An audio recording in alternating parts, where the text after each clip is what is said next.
Hi, you're listening to Scribble Talk, a podcast for bid and proposal professionals. My name is Bhaskar Sundaram, and with my co-host Ashley Case, we will be sitting down with our industry veterans to share their stories, discuss their career, and learn how to make an impact in the industry. Today's guest is Christoph Mlinarchik. Christoph is an expert in government contracts, former federal contracting officer, attorney, expert witness, professional instructor, frequent public speaker, and the author of the best-selling book, Government Contracts in Plain English. He's the founder and owner of www.christophllc.com, which provides expert advice in government contracts to a wide range of clients, including business owners, bid and proposal managers, industry trade groups, federal contractors, and subcontractors. Chris was honored with Top Professionals Under 40 Award by the National Contract Management Association, NCMA. Chris is an experienced expert witness in federal contracts who had provided expert opinions and reports, research concerning damages, key findings, and case strategy for complex government contracts litigation. As an instructor, Christoph has taught or trained 1,000 plus federal, military, and contracting professionals nationwide, from novices to C-level execs. As a former director of policy and acquisition for a defense contractor, Chris understands the business side of government contracts and how to work with your CEO, general counsel, and other corporate leadership. As a former senior contracting officer for the Department of Defense, Chris has diverse and extensive federal contracting experience across the Air Force, Navy, Pentagon, and the Office of the Secretary of Defense. Chris has negotiated, reviewed, or managed billions of dollars of government contracts over the course of his year. Chris, that's an amazing career so far. Welcome to Scribble Talk. Great to have you with us. Thank you so much for having me here, Bhaskar. I really appreciate it. I've been looking forward to this. Thank you, Chris. Chris, we'll start to the very beginning. Where were you born? And let's talk about your high school and education. So I was born in Alexandria, Virginia, which is just outside of DC. And I was actually born in Mount Vernon, Virginia, which is also kind of the hometown of America's first president, George Washington. Oh, wow. So you're always lived and educated around Virginia? Well, I grew up in Virginia, and after law school at American University, that's when I entered federal service as a federal employee. And I went to work for the Air Force Space Command out in the state of Colorado, in Colorado Springs. And that was where I got some experience doing some very interesting contracts work with satellites, rockets, and spaceships. Oh, that's brilliant, Chris. And was it contracts that you always wanted to get in? Tell us the story of how you entered into the contracting field. Bhaskar, I think that's a question you should ask every single person in government contracts, because I'm still looking for that person who said when they were 8 years old, "Daddy, I want to grow up and work in federal contracts," right? Because I haven't met them yet. People always have a very interesting story. Maybe it's a coincidence. They always have something funny or interesting about how they actually got into government contracts. And my story is I was recruited into it.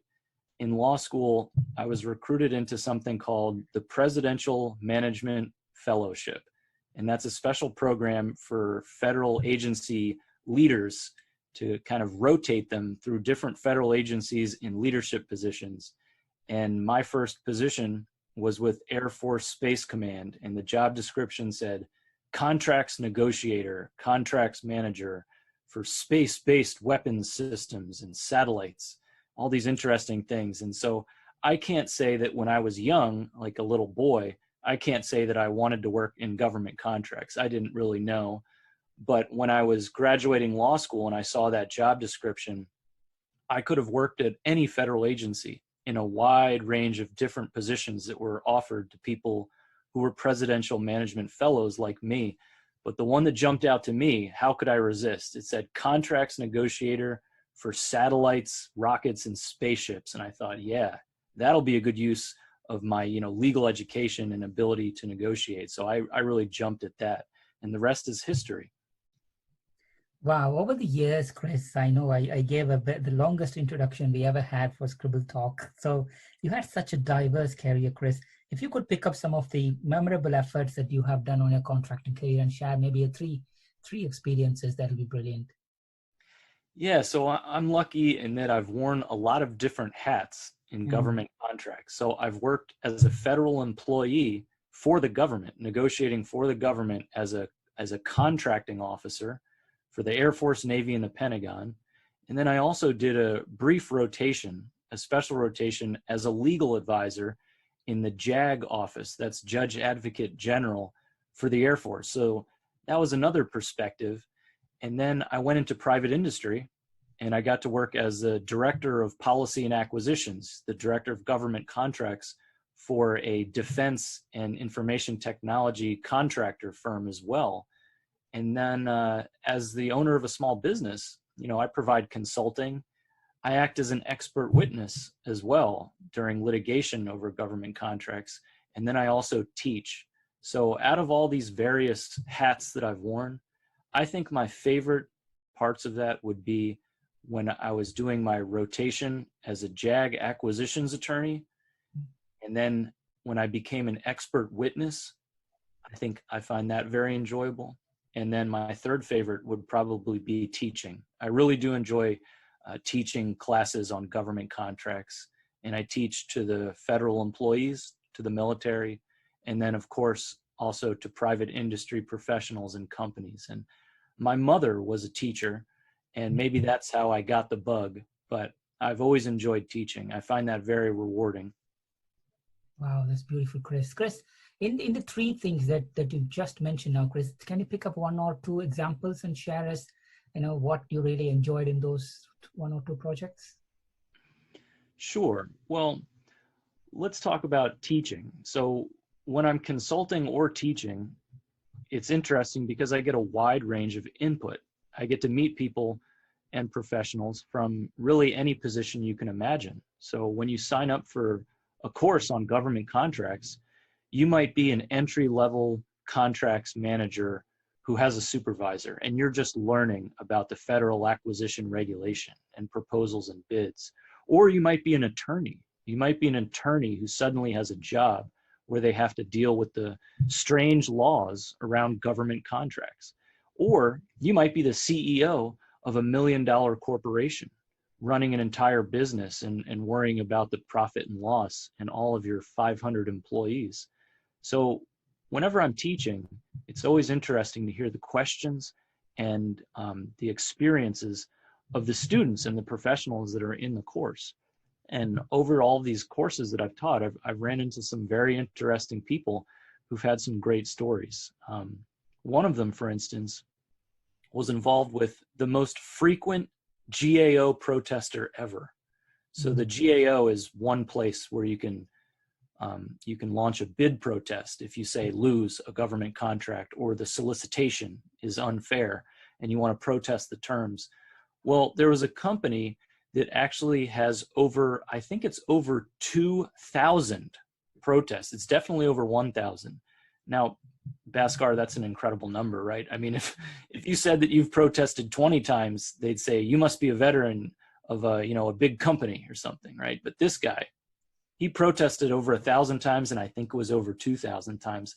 And one of my students was the general counsel, the lead attorney for one of the companies that he was involved with in one of these protests. So he was actually kind of the subject of one of the famous protests of this frequent bid protester. So I got to meet that guy, that general counsel, and hear his stories about dealing with this, let's say, frequent protester. Mm. Wow, that's super funny. Thank you, Chris. You already mentioned important milestones of your career, Chris, but if you pick up the key achievements so far in your career, what would it be? I think I'm probably professionally most proud of becoming an expert witness because that was a long-term goal of mine. Yeah. I thought that, when I'm 50 or maybe when I'm 60, I thought I'll be able to be qualified and hired as an expert witness after a long career of teaching and consulting and being a contracting officer for the government and all of that. And I was preparing myself so that I would have that resume and background. So I published many, many articles, and now I've published my book, Government Contracts in Plain English. But before I even published the book, I qualified and was hired as an expert witness several times. And to me, that was a career milestone that made me feel very proud of all that I've worked for, because it's very difficult to be even considered for an expert witness. And once you get hired, of course, as an expert witness, many other people want to hire you again.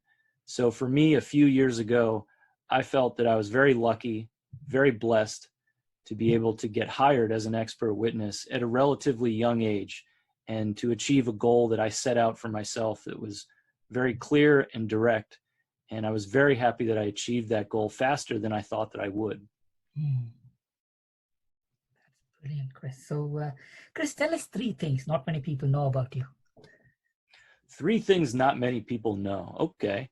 Well, first, number 1, I like to play the piano, and I learned the piano from YouTube. So probably not shocking. A lot of people play piano, but I never had a lesson. So all my lessons were from YouTube. So I think that's interesting. YouTube is something that gives you the opportunity to learn almost anything you can imagine. If you can find videos on YouTube about the skill or whatever you're trying to learn, I urge you to take advantage of that, because if I can learn the piano from YouTube, I think a lot of other people could learn some things, because, you know, I'm not that great at the piano. So that's number 1. I guess number 2 would be that I'm a big fan of blazers. Okay. So jackets, sports coats, I call them blazers. I'm a huge fan. And what people might not know, every time they see me, I have a colorful blazer, maybe even a velvet material blazer, right? But what they might not know is that I have over 40 blazers in my closet. So do I qualify as a collector? Maybe, but I definitely like to have a wide variety of blazers to wear. That's something that I always enjoy putting on. That's kind of like my uniform or my battle suit for government contracts.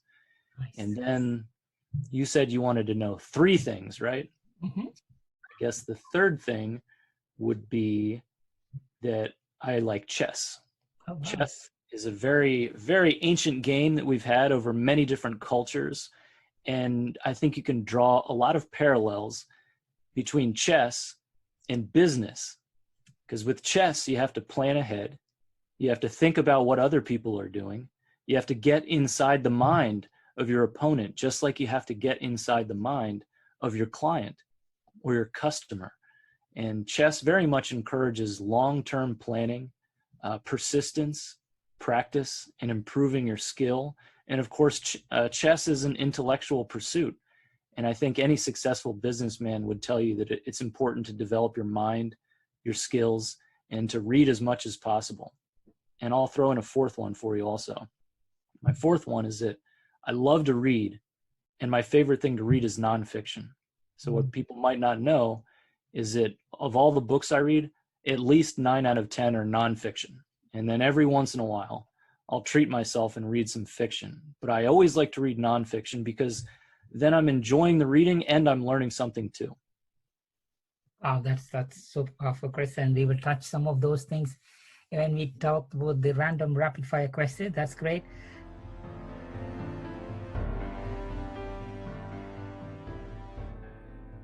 Chris, let's use this session, Chris, to demystify some of the contracts elements. Don't worry, we are not going to ask you any legal questions or anything, because you are an author for Government Contracts in Plain English book. Let's start from that. Why did you write the book, Chris, and what does it cover? So Government Contracts in Plain English, it's there in the title. The reason I wrote this book is that there are many books out there about government contracts, and I've read most of them. And a lot of these books are written for people like me. They're written for lawyers and absolute experts in government contracts that want to read every footnote, and they can read legal decisions, and they know all of the history. Well, those aren't very useful for you, the listener. You, the listener, you're probably a busy professional. Maybe you're a business owner and you have a full-time job and your time is extremely valuable. So I wanted to write a book for you, the busy professional, the business owner, the executive who needs what I call the bottom line up front, the BLUF, BLUF. Every chapter of government contracts in plain English starts with the bottom line up front. And every chapter is very short and clear and to the point. And I, of course, wrote this book in plain English so that you can really pick it up, read 5 chapters, and you'll have 10 takeaways that you can use in your daily life. And then you can pick it up again, read a few more chapters very quickly. And each time you read the book, you're going to learn something because it's the distilled knowledge and advice and the insights that I've gained over my career. And I've put it into as simplified as possible of a package for you to read in this one book. That's brilliant, Chris. Chris, let's talk a few minutes about contracts, just because you're here. Chris, what's different about the U.S. government contracts? Is there any special risks for anybody who's trying to enter the market for the very first time, or somebody who's also playing in the market? And what clauses do you think they need to look out for?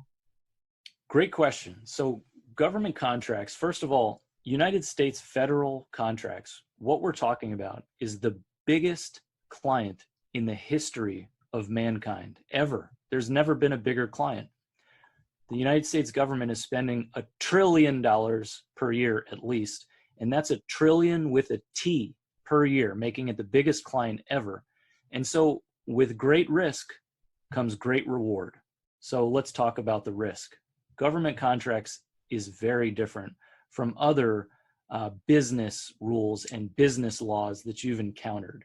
So let me just give you a quick example. Attorneys that take my courses or ask me for advice, when I explain some of the things about government contract law, they don't believe me. The first time I explain it, they absolutely don't believe me because it sounds so different and so unfair compared to the usual type of business law and contracts law that most people have heard of. So as a good example of this, there's something called the termination for convenience clause in most federal contracts. So let's contrast this with the way it works in what I'll call the real world. Normal business law, between Bhaskar and Christoph, we have a contract.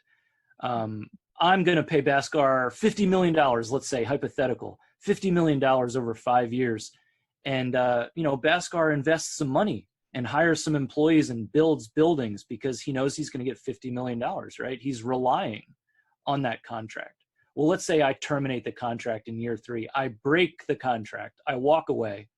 Well, under the normal rules of law in most countries and most jurisdictions, of course, Bhaskar can sue to get the rest of the money that he is owed under the contract. The whole point of a contract is that you can enforce the terms of the contract if somebody breaks it, right? Mm-hmm. In government contracts, when one side of the contract is the federal government, the American government, you need to be aware of this termination for convenience clause. Because if you have a contract with the federal government, the termination for convenience clause lets the government break the contract, walk away at any time, at any day, and you have absolutely nothing to gain. You have no power to sue the government to get the money that is remaining, what we like to call the expectation damages. You don't get any of that. So to put this in perspective, you could get your first government contract for $50 million over 5 years, and you're thrilled. And you think, wow, I need to buy a new commercial real estate building. I need to hire 200 employees to fulfill this contract, but it's okay.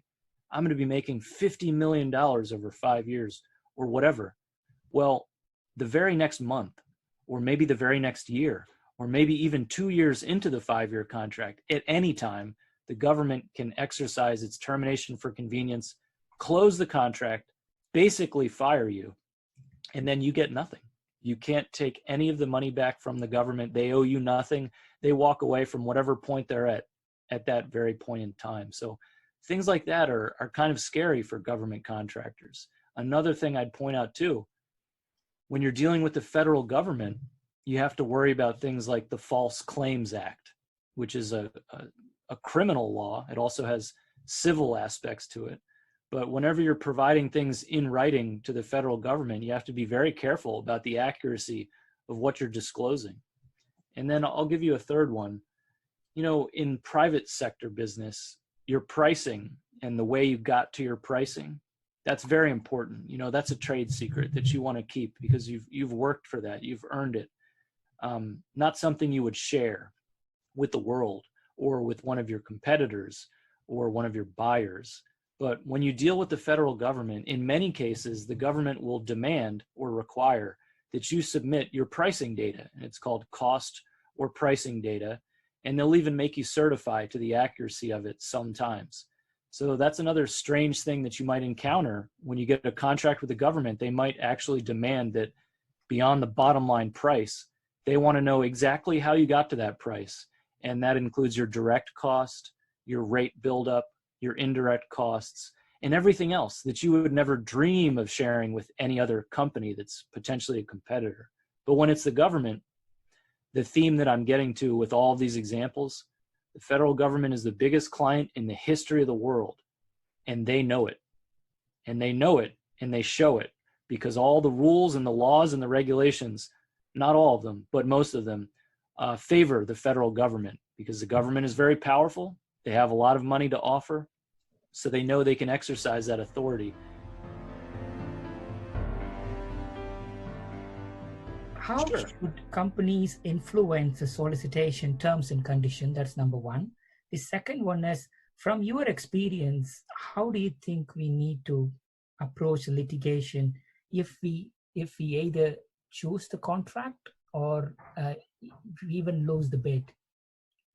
Okay, so I'm going to take the first question and then I'll get to bid protests as the second question. The first question is, how can I influence this government contract competition to help me? And this is a question that's directly relevant for all of you proposal professionals, all of you capture strategists, and all of you business development professionals. This is your question right here. This is a skill you need to know.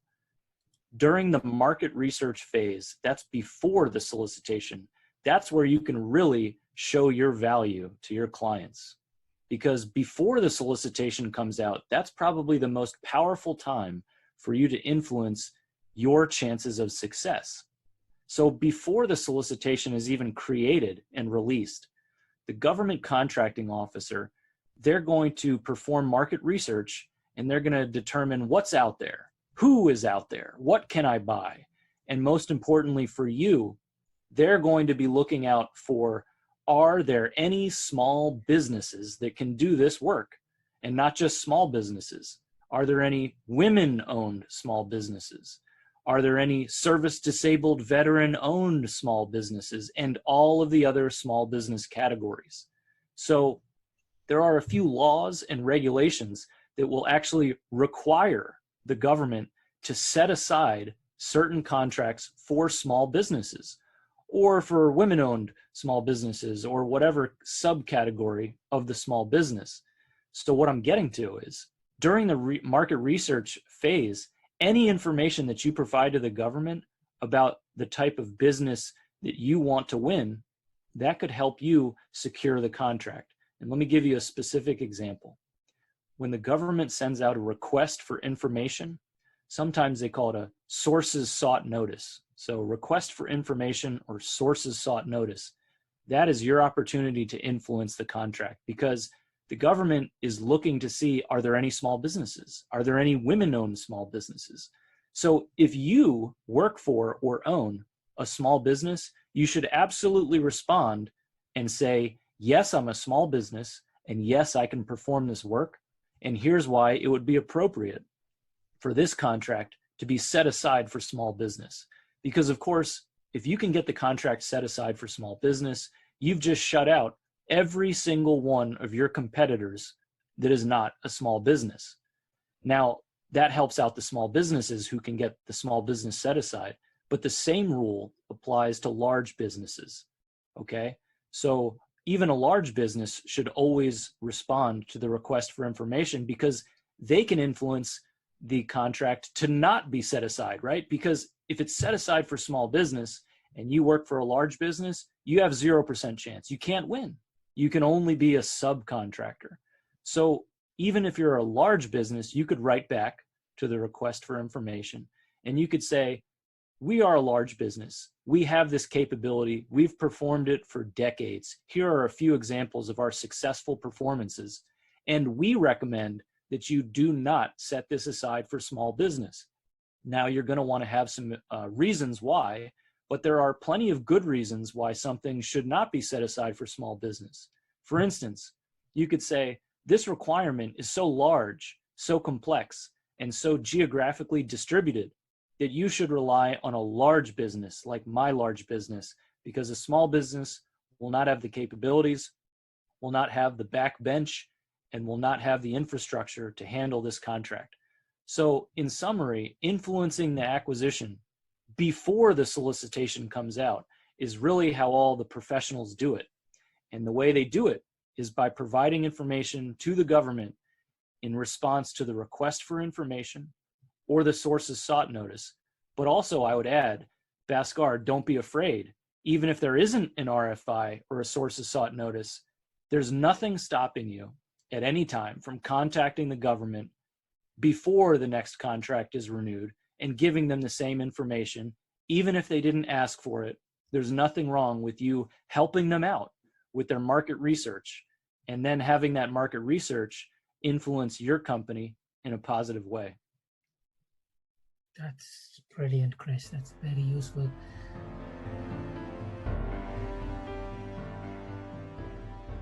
Chris, how should I communicate with a government contracting officer? So I wrote a chapter of government contracts in plain English, exactly covering this point, how to communicate with the contracting officer, with the government client.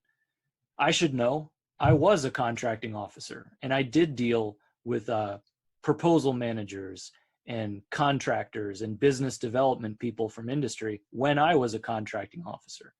And so from my perspective, there are certain contractors that get, more favorable attention and time because those contractors are more organized. So you want to be one of the organized contractors. You don't want to be one of the disorganized contractors. Let me tell you how to avoid being like that.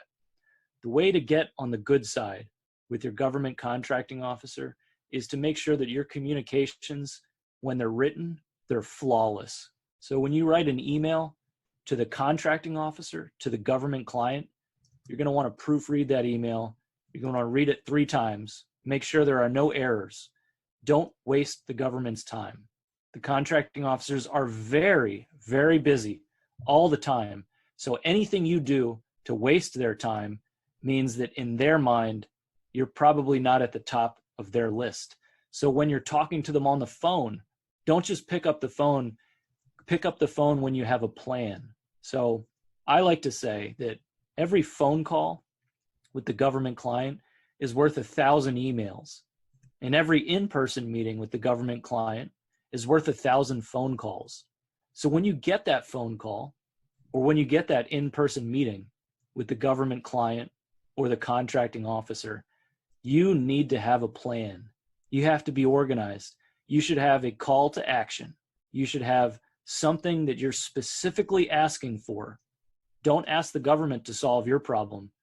Come to the meeting, pick up the phone call with the solution already in mind. That will get you very, very, very respected by the government because they'll be appreciative that you are respectful of their time. So you always want to be, the contractor that's known as being organized, that has a plan of action, and that has very specific requests. That's going to help you out.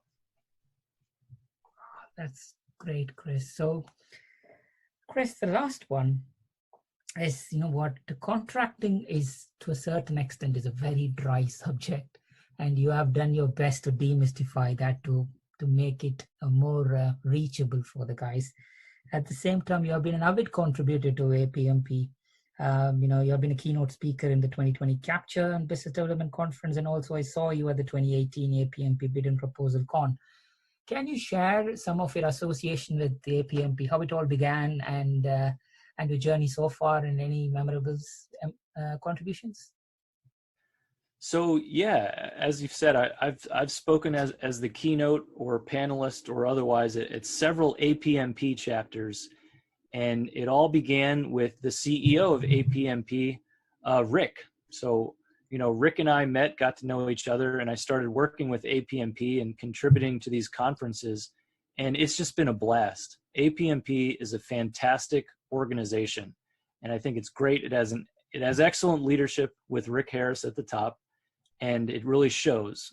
Professional organizations, I think, are very important for your professional development, right? These are the groups that we join and that we participate in to grow ourselves as a professional and to grow our profession as an industry. So I think APMP provides an invaluable service to its members and to the business community at large.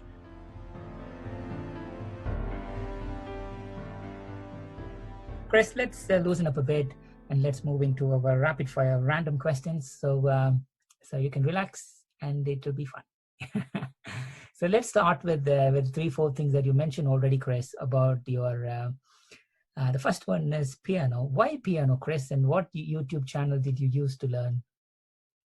Why piano? I love that question because I've got an answer. So to me, I chose the piano because I think that the piano is the king of all instruments. There are so many wonderful instruments, and I love them all. And I've always loved classical music as well. I'm a big, big fan of classical music. And so many of the most popular, all-time hits of classical music, they have a piano piece with them. Some of them are even solo piano pieces. And so for me, one day, I just woke up, and I think I was probably, it was in college. So I was in my, early 20s, and I thought, wow, if I could play the piano, I could play some of these famous classical songs that I've always loved for my entire life. And so that was the start of it. I thought the piano is the most complex, amazing instrument that can produce some of the most beautiful sounds possible in such a wide range of genres and songs. And it was just such an amazing and fulfilling journey for me to slowly learn and then get to the point where I could actually play the songs that I would listen to, on my own, on the radio or, on a CD or through the computer, or even just here in my head. But then to be able to channel that and to be able to recreate that beautiful classical music using my own hands, using a real piano instrument, to me, that was an absolutely sublime moment. And I was so glad that I started out and tried to learn the piano. And for all of you that want to, do what I did and use YouTube, I don't even remember the channel, and there was not a single channel. What I would do is any song that I wanted to learn how to play, I would search for it on YouTube until I found a video of somebody playing that song where the video showed the tops of their hands. So that's how I learned from YouTube. I don't actually follow the lessons. There are many, many piano lessons on YouTube, and I'm sure those are great. But I would basically do monkey see, monkey do.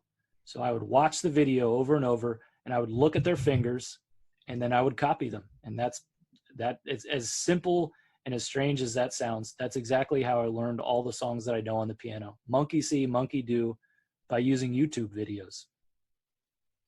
That's brilliant, Chris. And Chris, jackets. How many jackets do you have, and where do you buy your colorful jackets? So I've got over 40 of them. That's the Christoph trivia question. How many blazers does Christoph really own? I see him in a different color every time. So there's over 40 of them. I don't have an exact count, but for all of you, connoisseurs of fine fashion and blazers and sports coats out there, here's my advice to you to start your collection and expand your wardrobe. I would say don't go for just any one store or any one source. What you should do is figure out your exact size, make sure that fits you perfectly, and then try to find any source that provides good quality in your size. Because I think fit is probably the most important thing. And remember, you can always tailor your jacket to make it a little bit smaller, and more form-fitting, but you're probably not going to be able to fix one that's too small for you. So find your size, and then you'll always know what your size is, and that'll help you when you buy online. And then the other tip would be thrift stores. Some of my best blazers, I paid probably $5 for a blazer that would cost you $200 if it was new. So check out those used clothing thrift stores, because a finely made blazer will last a very long time, and you can get them secondhand for, I mean, pennies on the dollar.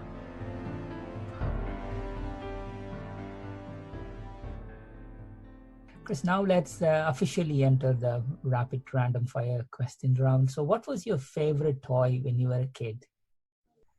Oh, my favorite toy.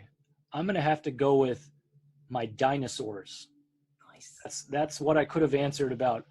What are the things you don't know about Christoph? Well, I'll let you in on a little secret. I am crazy about dinosaurs. I love dinosaurs, and I really liked dinosaurs when I was a little kid. So I would say any of my dinosaur toys were probably my favorite toys as a little kid. I mean, who doesn't like dinosaurs? Gigantic, tremendous, huge monsters from millions and millions of years ago that roamed the earth that we now stand. What could be more interesting than dinosaurs? That's brilliant, Chris. Chris, you are in a war and you have a choice to pick between a Tyrannosaurus Rex and a tank. Which one would you pick? Oh, I would definitely pick the dinosaur. I would want to ride around on either a Tyrannosaurus Rex or maybe ride around on top of a Triceratops. Even though maybe the tank, maybe it might be technologically superior, but I would never pass up the opportunity to ride around on a dinosaur. I mean, that would be possibly the best thing I've ever done in my life. That's brilliant, Chris. And let's talk about what's the naughtiest thing that you have done as a kid when you were at school? One of the funniest things that comes to mind was my late father. He was a federal executive at the Pentagon, and he was actually the executive chairman of the Army Science Board. Wow. And he also did a lot of other very interesting things for the Department of Defense. So he knew a lot of important, powerful people. And when I was a little kid, I watched a lot of these movies in the 1980s, 1990s, and I would pick up some of these funny phrases. And one of the funny phrases was, "That would be privileged information," right? That's what you say when somebody asks a question and you're James Bond and you're top secret. So you have to say, "That would be privileged information." I can't answer that. And so anyway, I was probably like 8 years old, I don't know, very young. And I thought that phrase was so cool. And the phone rang one evening and my father wasn't home. And I picked up the phone. I said, "Hello, Mlinarchik residence." And somebody asked to speak to my father. And I had been watching these movies. So I said, "He's not here. Can I take a message?" And they said, "Well, where is he? I need to know where he is." And I said, "That would be privileged information." I didn't really think much of it. Okay. But then the next day when my father got back, he took me aside and he said, "Chris, you can't be doing that on the phone." And I said, "Why not?" And he said, "You don't know who that was that just called on the phone, but that was a high-ranking 4-star United States military general that you just said that would be privileged information to. You can't do that anymore, Chris. You have to be careful." So I didn't know any better, but I suppose that was my naughty moment, telling a 4-star general that would be privileged information. Exactly. That's a beautiful words.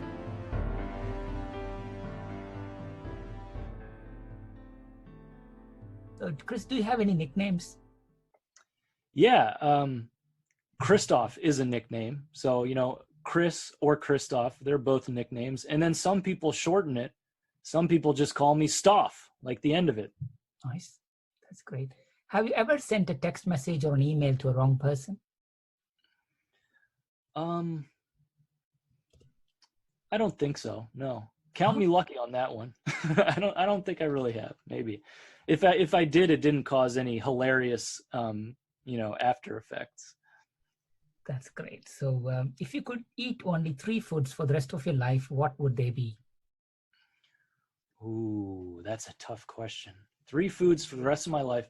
I think I would pick Mexican food, like Mhm. a plate of Mexican food, because there's a lot of variety on there. You get your meats, cheese, vegetables, and starches all in one plate.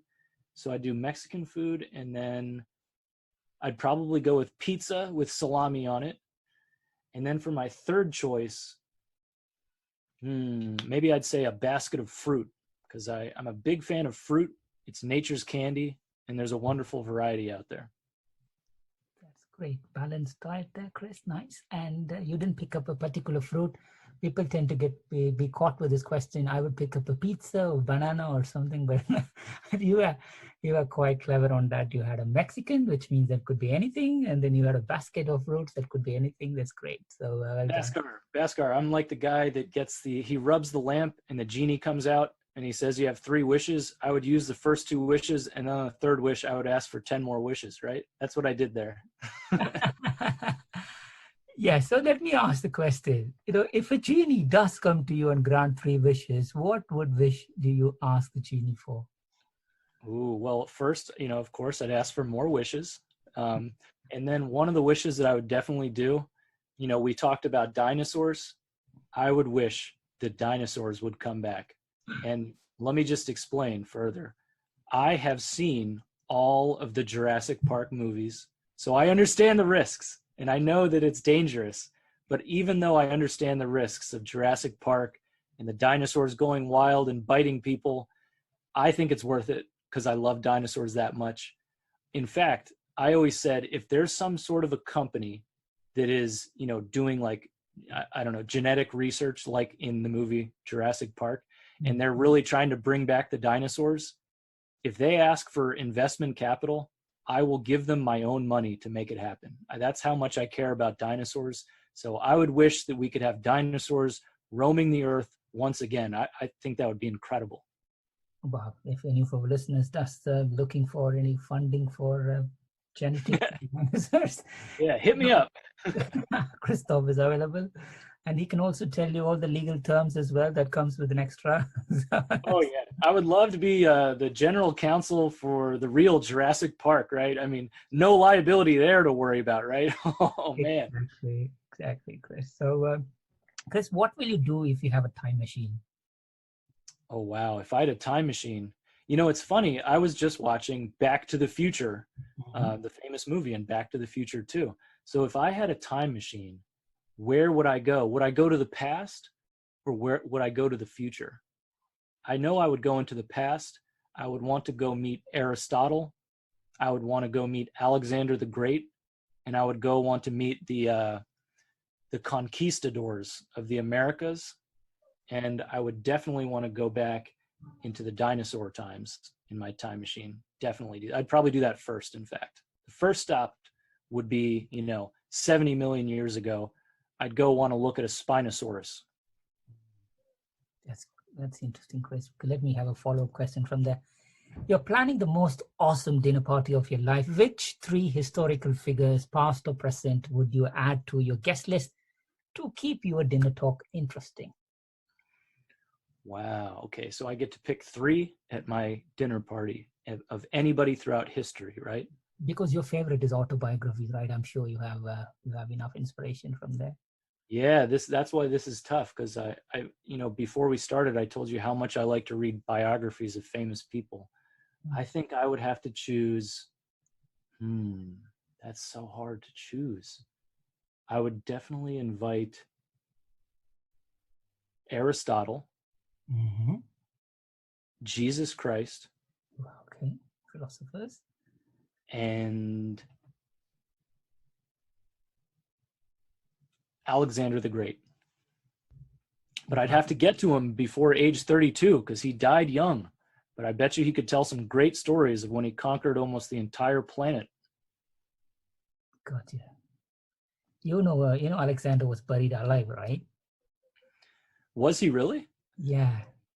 I did not know that. So he was sick and dying, and they buried him too soon, and maybe he was going to recover. You're saying? Yes, if Alexander was alive today, he had a particular type of disease. That means, his body was still physically working, but from the outside, it's like a type of a coma. So Oh, they thought he was dead, and then they buried him. But if he was alive today, we might have reinstated him. It's thought I'll share. wow. Yeah. I didn't know that. Well, see, you learn something every day when you talk to interesting people. So there's one takeaway: talk to as many interesting people as you can, and you're always going to be learning something, as I just did now. That's great. And if you were about to write a book about yourself, what would you name it? A book about myself. So my own autobiography. Uh-huh. What would the title be? Fireside Chats with Christoph. Okay.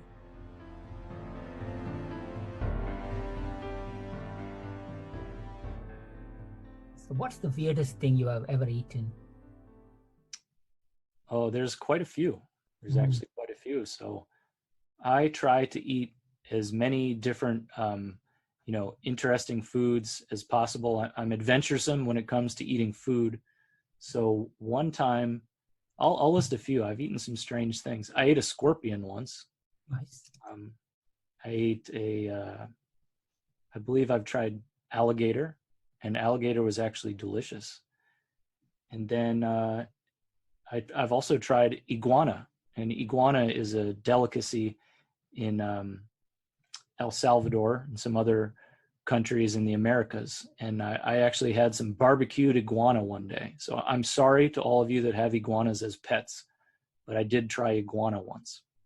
Yes. If you do have iguana, please don't invite Chris. I mean, Yeah, right. that's great. Any more? Um, let's see. I think I've tried snake before, Wow. kangaroo, camel. I went to this kind of Australian themed restaurant and they had both camel and kangaroo hamburgers.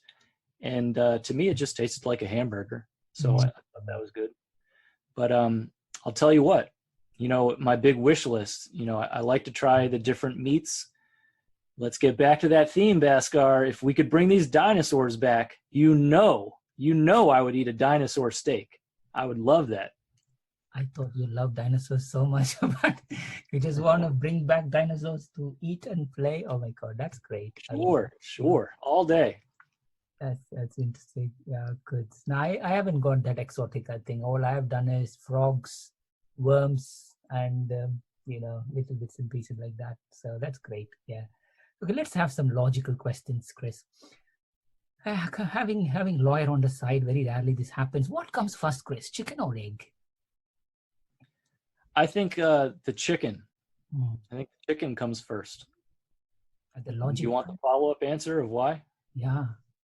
So, no matter whether you believe in pure evolution with no divine intervention, or if you believe that God created animals, or some combination of either one, no matter what your perspective, I think the chicken has to come first. Because if it was just created out of nowhere, the chicken was there. Mhm. And if it was just an egg, how would the egg be fertilized and hatched, right? You'd make a chicken first. Okay. And then if the animal has changed over time to become a chicken from some earlier animal that was not quite a chicken, I think you would have to say that the chicken came first, because when it was in the egg, nothing was there yet until it came out of the egg. And then that was the first chicken that had maybe a mutation or a slight change to be the thing that we call a chicken now. So you can tell somebody's already asked me that question. So I have my canned answer. I think you have to say that the chicken comes first before the egg. That's a good one, Chris. And why do we drive on parkways and park on driveways? The great mysteries of life. The English language is very strange. And I think one of the reasons that the English language is strange is because it draws from so many other language and many other languages. From what I understand, English has a very, very diverse supply of foreign words that English has used from other languages. And so because of that, it's very difficult to learn and has a lot of strange rules because it's mixing up several different language families. So, there's a direct lesson for all the proposal writers out there. Your task is not so easy. You have to master, one of the most difficult languages out there that has an incredibly diverse vocabulary. And the answer for the question, Chris? I was trying to get around the answer, but so why do we park on driveways and why do we drive on parkways? I think Socrates, another person that I admire, he gave us something wonderful. I'm going to use Socrates and say, the more you learn, the more you realize what you don't know. Yes. So I just don't know. That's a good one. That's a good one. If this could follow up in the same as well, Chris, but let's try. If parents say never take candy from strangers, then why do we celebrate Halloween? Very good question. Very good question. Why do we allow people to go trick-or-treating if they're doing nothing but taking candy from strangers? I guess that's just a sign that there is a certain amount of trust in your neighborhood and in the close area around your home, so that maybe you can consider your neighbors not quite a stranger and you trust them just enough to accept candy from them. But I bet most parents still look at the candy. They probably make them dump it out on the floor, and they probably throw away the off-brand candy or the ones that look opened, right? That's right, Chris. So if you could be a character in any nonfiction novel that you have read, what would it be and why? I would be some sort of character at the time of the conquistadors, because it's such a fascinating moment in world history where the new world meets the old world. And there's an introduction of new languages, new culture, new technology, new food.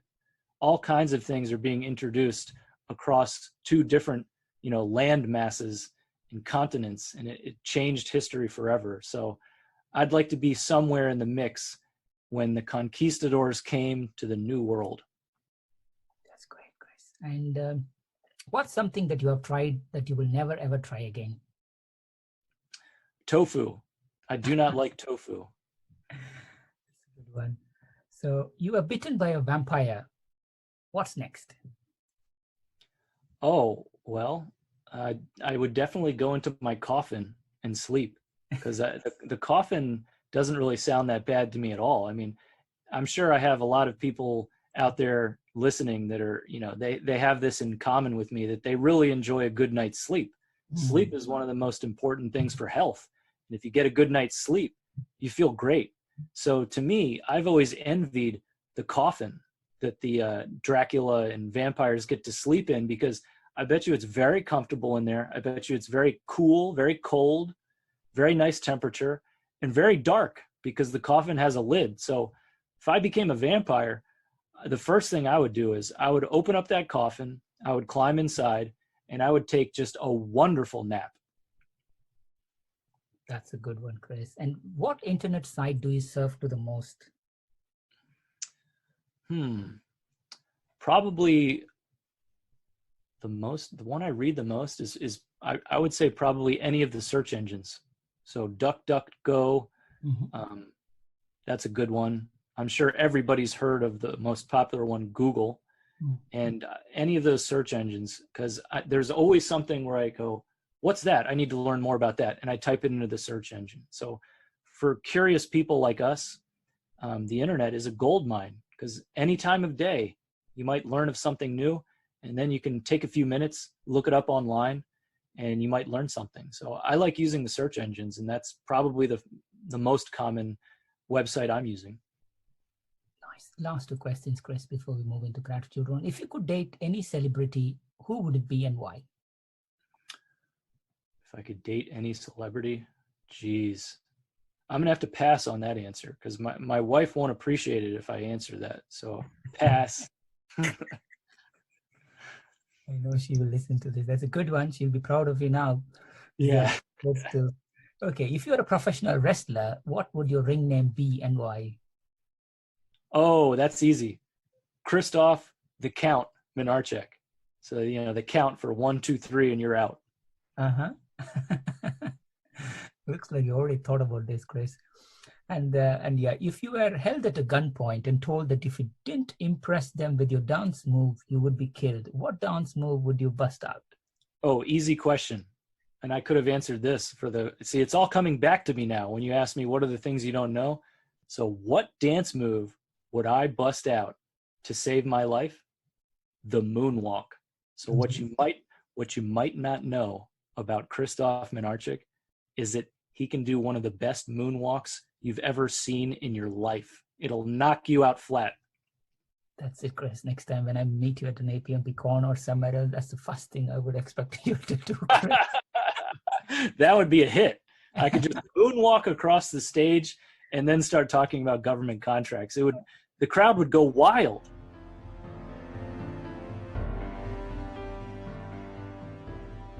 So who are the people who have been the most influential in your life and career?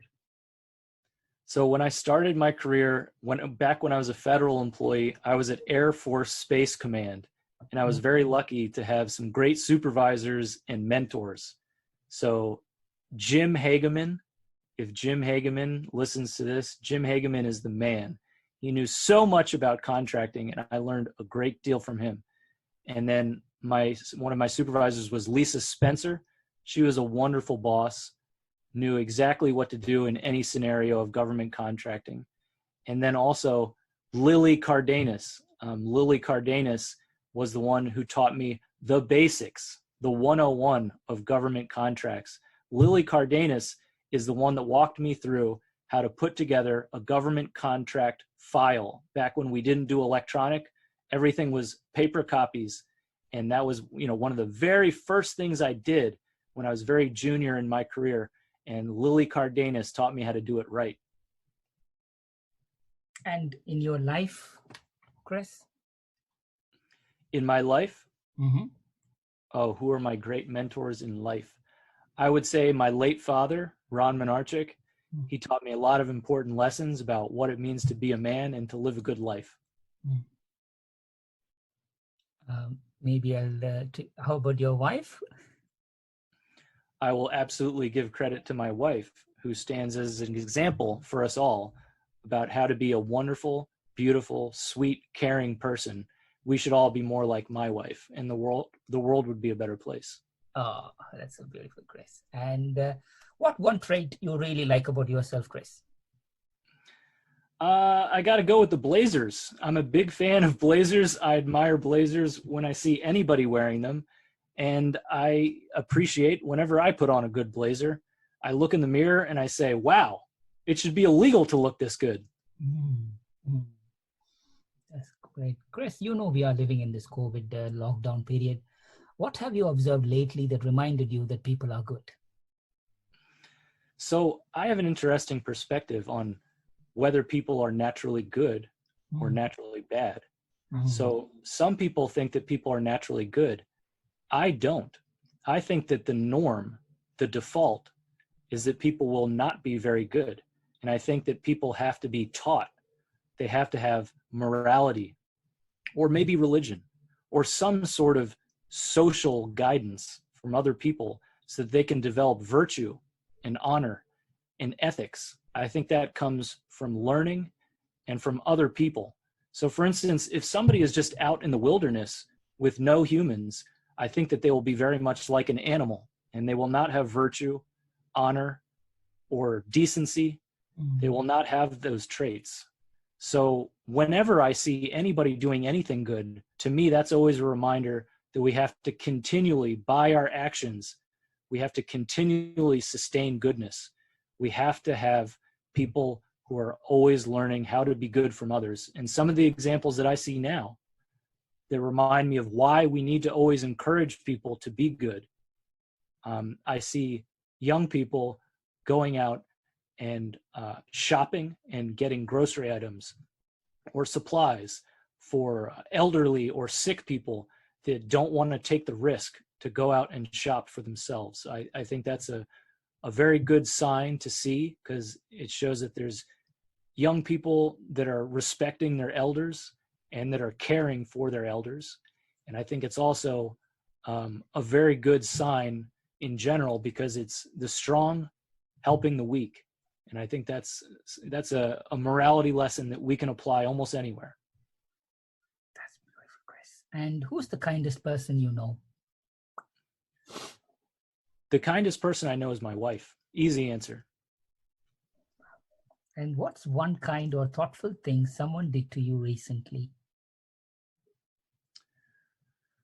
Recently, Or somebody gave me a wonderful gift. My friend John gave me this artistic gift where it's hard to explain, but it's a canvas where you paint with water. And so the water evaporates when you're done within just a few seconds.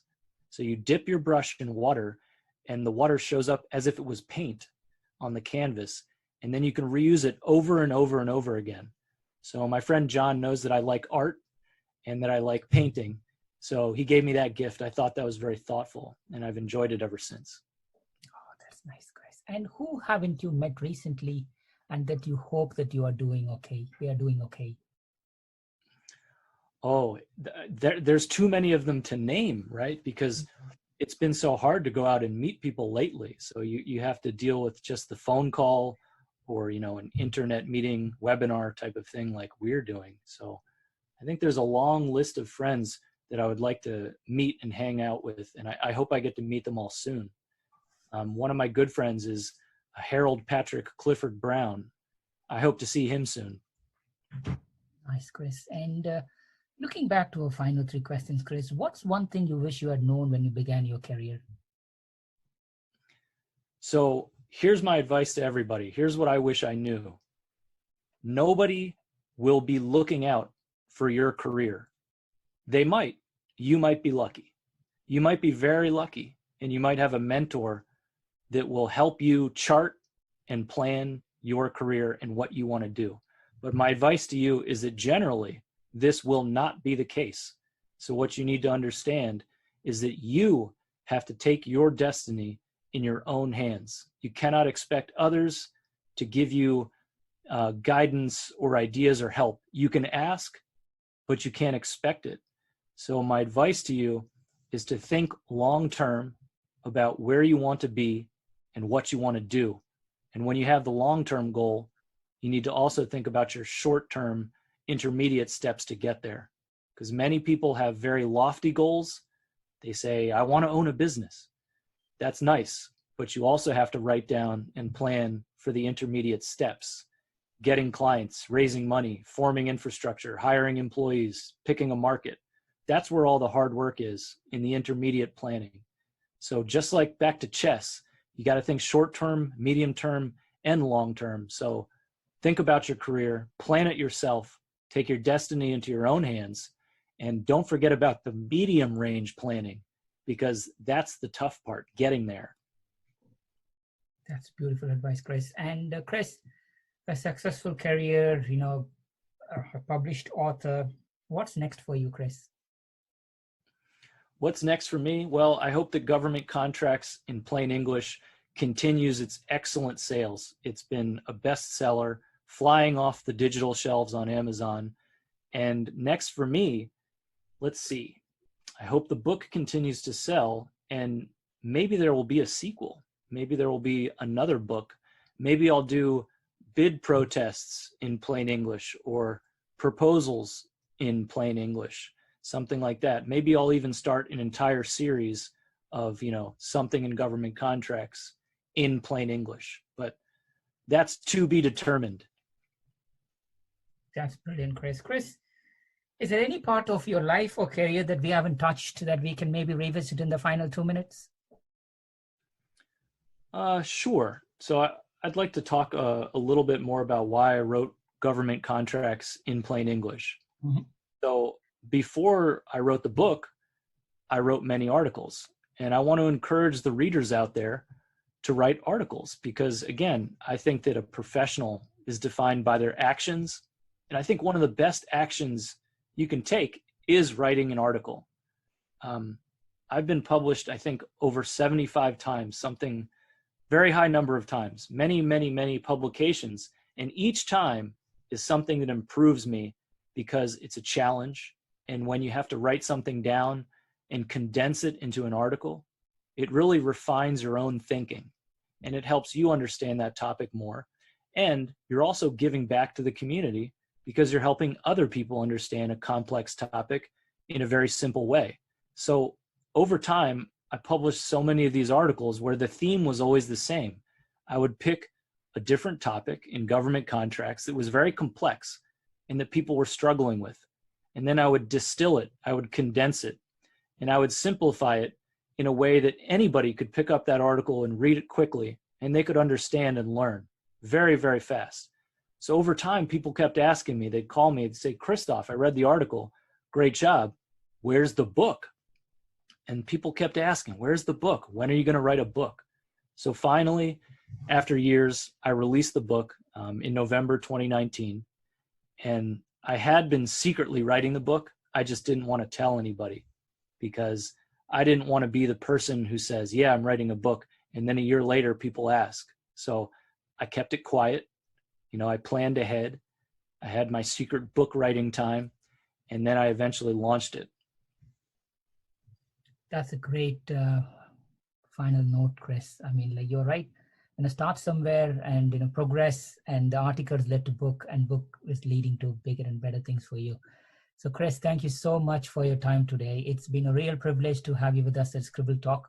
Wish you and your family, everybody around you, all your clients, friends, colleagues, family, everybody, all the good health and happiness. Please continue to inspire the community around you. Stay safe, stay healthy, stay happy, stay kind. Thank you so much, Chris.